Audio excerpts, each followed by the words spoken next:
जय जगन्नाथ जय माँ दुर्गे अखिल कोटि ब्रह्मांडर अधीश्वर महाप्रभु जगतर नाथ जगन्नाथ तदीय परमाह्लादिनी माँ भगवती जगदम्बांक श्रीचरणे यधमन षष्टांग दंडवत प्रणाम।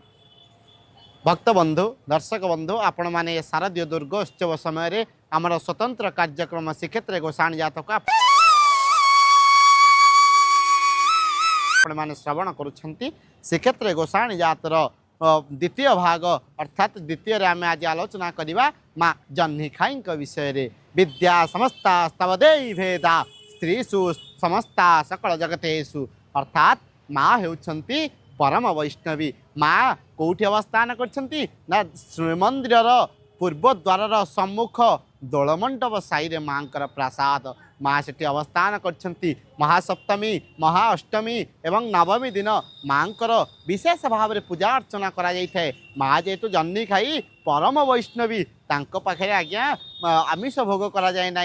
माँ समस्त 10 भुजा माँ माँ होती 10 भुजा माँ से 10 भुजारे 10 प्रकार अपराध को नियंत्रण क्षमा करी। माँ जेहेतु आमे जेहेतु अबोध बालक समस्ते माँ पाखरे आज जितेबले अपराध करूँ माँ जेहेतु ना वात्सल्यमयी करुणामयी लास्यमयी माँ जह्नी खाई से आमर जिते अपराध अच्छी माँ से 10 भुजा अर्थात 10 जो हाथ रही माँ से माँ क्षमा कर दियंती। ये होती वात्सल्यमयी लास्यमयी हास्यमयी माँ माँ होती परम वैष्णवी। से माँ जह्नी खाई दोल मंडप साई ये जो रही महासप्तमी अष्टमी नवमी यही दिन मुन्मय मूर्ति प्रतिष्ठा करा जाइए एवं 3 दिन धरी पूजा अर्चना करा जाइए। एवं जितेबाला आम श्रवण करते जे गोटे जी कि रही माँ काकुड़ी खाई केवल दशहरार मध्य रात्र से विसर्जन होता एवं अन्य जेते रही समस्ते एकादशी दिन मंदिर सम्मुखें एकादशी महादीप को दर्शन कले समस्ते